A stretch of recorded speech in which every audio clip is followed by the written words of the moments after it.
So the 2023 trade deadline has concluded, and honestly, it may be my favorite trade deadline ever, topping last year's. So what is going on, everybody? How is everybody doing today? I'm going to be grading every single trade that happened over the last week in the NBA. So we're going to include the Kyrie Irving trade that went down on Sunday, and we're going to go through each team, why I gave them that specific grade. It's most trades that went down. I'm not really going to talk about the Dwayne Dedmon or the Kessler Edwards trades too much, but we have 15 trades to talk about. But yeah, like I said, I think this tops my favorite deadline, which was last year. We saw like Halliburton and Sabonis get moved right before the deadline. We saw KP get moved. We saw James Harden get moved.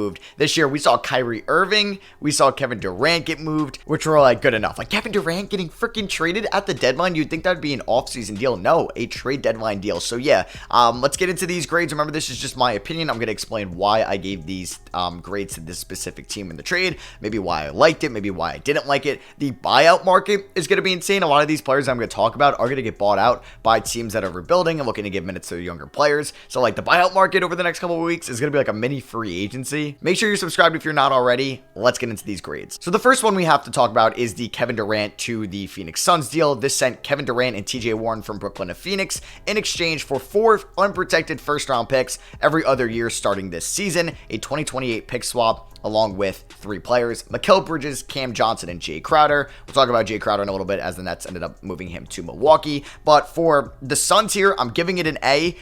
They went out and they got a top 5 guy in the NBA. They're going all in this season. A lot of kudos to Matt Ishbia, the new owner, and making a big move. He trades for Kevin Durant. And yeah, the Suns are now one of the title favorites, or at least one of the favorites to come out of the Western Conference, pairing KD up with Chris Paul, Devin Booker, and DeAndre Ayton. They're getting an A from me. If you're going to make one of these moves where you're trading 4 unprotected first-round picks that we've seen, at least in some sense, maybe in the Anthony Davis trade or the Rudy Gobert or the Donovan Mitchell, KD is somebody I would do this for. He's under control for the next 3 seasons. And as long as he's healthy during playoff time, so really all that matters. So they're getting an A. As for the Brooklyn Nets, it sucks that you have to trade Kevin Durant. They're getting a B+ for the return. There's no like superstar like young player like that Brandon Ingram type young player. Maybe even that Lauri Markkanen player that you'd want in a return here. But getting Mikal Bridges is really good. He's never going to be a 1 or 2 on a championship team in my opinion, but he's good enough that he could center a Kevin Durant trade. You also got Jay Crowder. You flipped him. Like I said, we'll talk about that. Cam Johnson, a good shooter as well. You got a bunch of draft picks. You got a swap. You did good. You didn't get fleeced in trading a top NBA player. You're getting a B+ from me. All right, so the next trade we're going to talk about is one that went down on Wednesday. It was the 3-teamer between the LA Lakers, the Utah Jazz, and the Minnesota Timberwolves. This trade, the LA Lakers acquired Jared Vanderbilt and Malik Beasley from the Jazz, D'Angelo Russell from the Timberwolves. The Jazz got a 2027 top 4 protected pick from the Lakers and Russell Westbrook, and the Timberwolves acquired Mike Conley from the Jazz, as well as, I believe, a 2nd-round pick. There was also some other players that were thrown in this deal as well, like Juan Toscano. Nickeil Alexander-Walker went to Minnesota. Juan Toscano and Damian Jones are going to LA. But yeah, for my grades for this trade, the Lakers get an A+.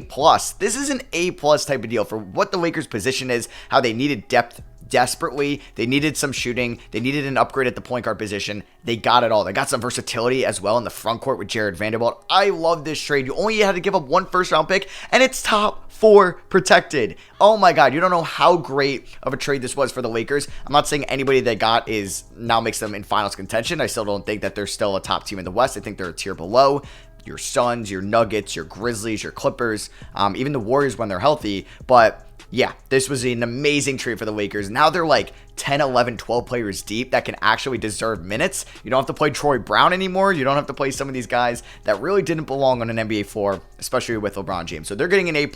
You got off Russ. You ended up only having to give up 1 first-round pick in this deal, and you got 3 guys that are going to be huge contributors for you down the stretch. Utah's getting a B. I think initially I was like, wow, Utah only got 1 first-round pick, and it was protected for 3 of their players.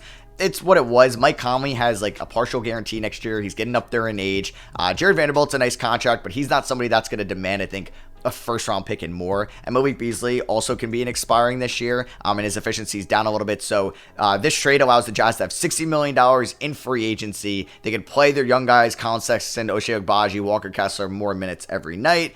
And they are also going to probably help out their draft pick by losing more games. So they're getting a B from me in this trade. And then lastly, the Minnesota Timberwolves, they're getting a B-. I think maybe in the short term this year, Mike Conley to D'Lo is an upgrade, but you're getting a B- because it's just the D'Lo, Anthony Edwards, backcourt or just having them with Karl-Anthony Towns. Didn't work out. D'Lo fits their timeline so much more. And then you also ended up trading a first round pick that became Kuminga and Andrew Wiggins for D'Lo, so that kind of hurts that trade. So they're getting a B- here. Next up, we have Kyrie Irving to the Dallas Mavericks. I have the Dallas Mavericks getting a B+. They gave up more than I thought Kyrie Irving was going to go for. Maybe there was more desperate teams out there that were trying to get Kyrie. Or like an example, the 2 Lakers teams, maybe, or 2 LA teams, excuse me. You had maybe Miami involved, Phoenix. They're getting a B+. You gave up 2 good rotational pieces, arguably your best defender on the team in Dorian Finney-Smith, but I think the Mavericks did sell Finney-Smith at his highest value, so job well done there. You always want to sell high. They gave up Spencer Dinwiddie. Kyrie Irving's an immediate upgrade in that specific role, and then they gave up a 2029 first round pick as well that I believe is unprotected.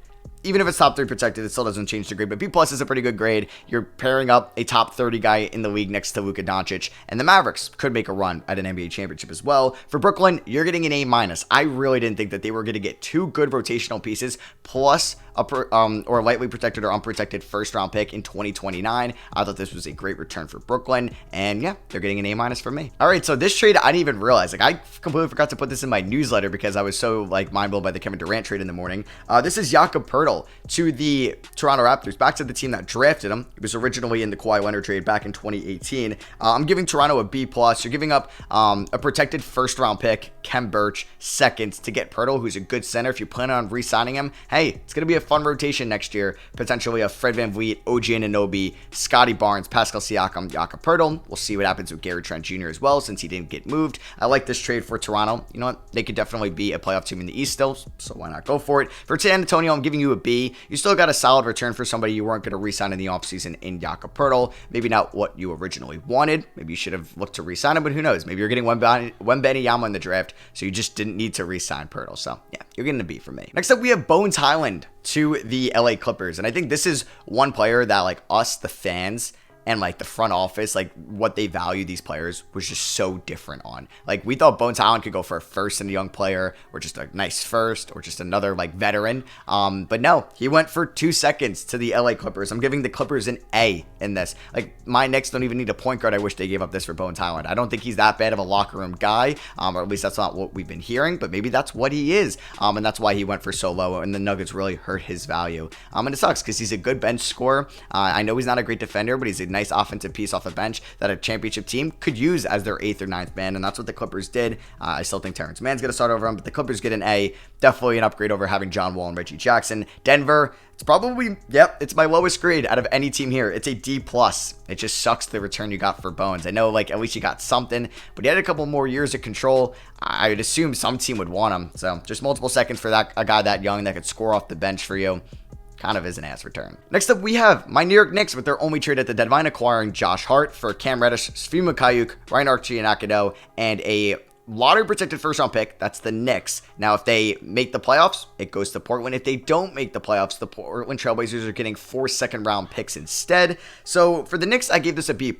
I love Josh Hart. He's a good defender, great rebounder, one of the best rebounders at his size in this league. He's somebody that Tibbs is actually going to play. So that's nice that they're going to get a guy for somebody they weren't playing in Cam Reddish. And that was probably going to leave in the offseason for Josh Hart, who has a weird contract. It's like a mutual option. He has a player option. And then I think if he opts into it, the team can release him as a partially guarantee. It's confusing. I assume him and the Knicks are going to get an extension done in the offseason. You pair him up with Brunson. The Knicks needed some more defensive help. And hopefully he shoots the threes a little bit more. He's still a good career 3-point shooter. He was a little bit down this year in Portland, but I love that pickup. But Portland getting a B- for me.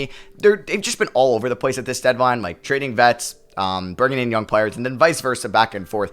So they didn't really make a lot of sense to me in this deadline. A B- is still a fine grade, especially if you're going to play Cam Reddish. Now, if they're a team that just doesn't play Cam Reddish, then what was the point of making this trade? But hey, if you're going to get a pick, maybe it's 16 in the draft, and Cam Reddish for Josh Hart, that's a good return. So we had another 3-team trade, which I originally thought Saddiq Bey was going to Golden State. I was like, I love this. He ends up going to Atlanta. James Wiseman's going from Golden State to Detroit. and Golden State got 5 second-round picks. Yeah, that's the first of 3 trades today that happened for 5 second-rounders. Golden State, I'm giving a B. I think getting 5 seconds for James Wiseman is pretty good. I'm surprised the Pistons valued him enough to give up Saddiq Bey. We'll see if they could turn his career around. Not a great defender. Sometimes looks lost on the court. Still has that offensive potential, though. I'm just a little worried because that front court is crowded because you have Bojan at the 4. You have Isaiah Stewart. You have Jalen Durant. And now you're adding James Wiseman to the mix. Hopefully, he gets a good amount of playing time. For Detroit, I'm giving them a B-, just because of those reasons. The playing time option, you gave up Saddiq Bey. Don't know if I love that. And then for Atlanta, you're getting an A- for me. You gave up 5 seconds for Saddiq Bey. I would do that with his age and his scoring ability. I know he's not a great defender, but you could plug him next to DeAndre Hunter and like Onyeka Okongwu, like in those lineups, and I think he'll be okay defensively. All right, we had another 3-team trade here. It was for Eric Gordon going from Houston to the Clippers. The Clippers ended up sending John Wall to Houston, funny enough, a week after John Wall bashes them. And then they also sent Luke Kennard to Memphis. Memphis sent multiple seconds and Danny Green to make the money work to Houston.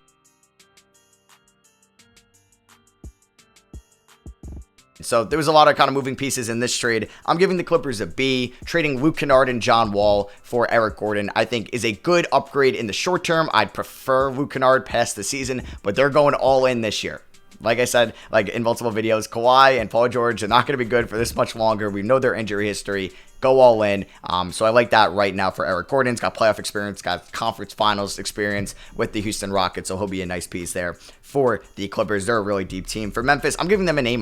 I think trading Danny Green in multiple seconds for Luke Kennard, who fits their age timeline so much more with their young guys like Bane and John, Triple J, and he's a good playmaker and shooter. I really like that for Memphis. And then for Houston, you're getting a B+. I think getting multiple seconds for Eric Gordon is pretty good. I think they end up with 3 second-round picks in this deal, so it's better than nothing, and you got some value for him at the deadline. Pretty quick one here. Mo Bamba going to the LA Lakers for a second-round pick and Patrick Beverley. I actually gave both these teams a B. It's what needed to be done. Bamba actually could be under contract next year, so I like that for the Lakers a little bit more if they think they're going to bring him back. As for Orlando, it was just out of the rotation. You have a bunch of bigs there. You have Banchero, you have Carter Jr., you have Mo Wagner, you have Bol. Who knows if you end up with Wembanyama, you weren't going to need Bamba. Good thing you got a second. Pat Bev, it looks like, is going to be a buyout candidate. But yeah, Lakers get a B, Magic get a B. Another Lakers trade that was made was Thomas Bryant going to Denver for multiple seconds. I actually really like this trade for Denver a lot. Much better backup center option than they've been rolling throughout the whole year. DeAndre Jordan, Zeke Naji. Bryant's a good backup center. Apparently he had some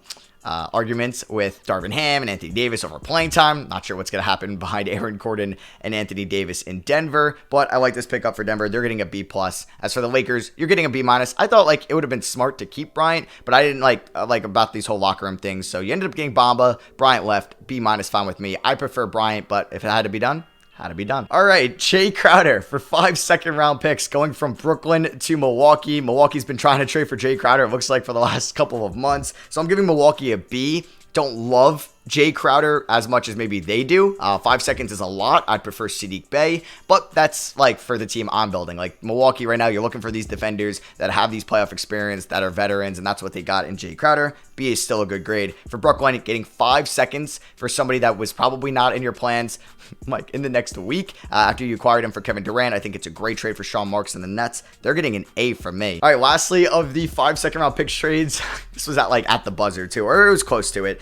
Gary Payton Jr., or Gary Payton III, excuse me, going from Portland to Golden State for 5 second-round picks. So basically the Warriors got 5 seconds for Wiseman, traded some of those, not all of them, for Gary Payton. So yeah, this was a really confusing deadline for the Blazers in my opinion, but I'm giving them an A. I think like getting 5 seconds for Gary Payton III is good value. I like him as a good defender. They ship off Hart though. They ship off Payton. Hopefully this opens up more playing time for Shaedon Sharpe. So I do like it there. As for Golden State, it's a C+.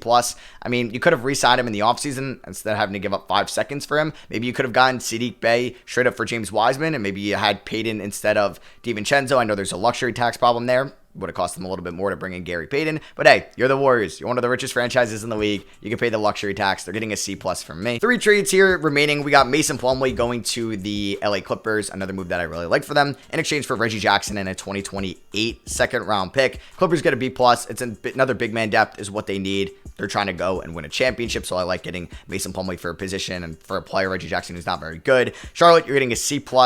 I mean, a 2028 second for Plumlee kind of sucks in a return. I you would hope you would maybe get like more of a near-term second-round pick. I don't think you were getting a first. And Reggie Jackson, you're not even going to use. It looks like he's getting bought out as well. Josh Richardson going from the Spurs to the Pelicans in exchange for 4 second-round picks. This one was almost 5. And Devontae Graham. I'm giving the Pelicans an A off this because they had the second-round picks to deal, and you get off of Graham's poor contract. He's under contract, I believe, for the next 2 seasons, making $12 million. He has not been good for the Pelicans since they worked that sign and trade with the Hornets last offseason, or excuse me, 2 off seasons ago, back in 2021. So they're getting an A here. You had Richardson. He was going to be a lot cheaper than Anunoby. San Antonio, you get a B from me. You know what? Getting 4 seconds for Josh Richardson is good. You had to take on the Graham contract, which wasn't great, but they don't really need that cap space anytime soon. And lastly, we had the Jalen McDaniels 3-team trade. Philly got McDaniels. They're getting a B+ from me. You basically lost Thibault, gave up a second, or gave up seconds, and then you got McDaniels. I like that upgrade. McDaniels could be a nice versatile kind of wing for them. He could play some defense. We'll see if he could develop his shot full-time there in Philly. Portland, they get Matisse Thybulle in this deal, basically. They're getting a B for me. Like I said, it's been a confusing deadline for them. Like Gary Payton and Josh Hart left. They brought in Matisse Thybulle. It was weird, but I don't know if they're going to pay Thibault in the offseason. I assume not, but we'll see. And then Charlotte, they get a C-. I just thought the return for Jalen McDaniels, really wasn't that worth it to trade him. So yeah, those were my grades for pretty much every NBA trade that went down in the 2023 deadline. We saw guys like John Collins, Bojan Bogdanovic, OG Anunoby, Obi Toppin, Buddy Hield, a bunch of guys not get moved that were rumored to get moved. And like I said, there's going to be a lot of guys in the buyout market. John Wall, Russell Westbrook, Reggie Jackson, Patrick Beverley. It looks like Will Barton is also going to be in the buyout market. He's definitely going to be a nice pickup for some team out there. So yeah, let me know what you guys think of the 2023 trade deadline grades. The next video will be my full-on winners and losers, where I'm going to have teams, I'm going to have players in that as well. So be on the lookout for that tomorrow. I love you guys, and I'll catch you on the next one. Peace.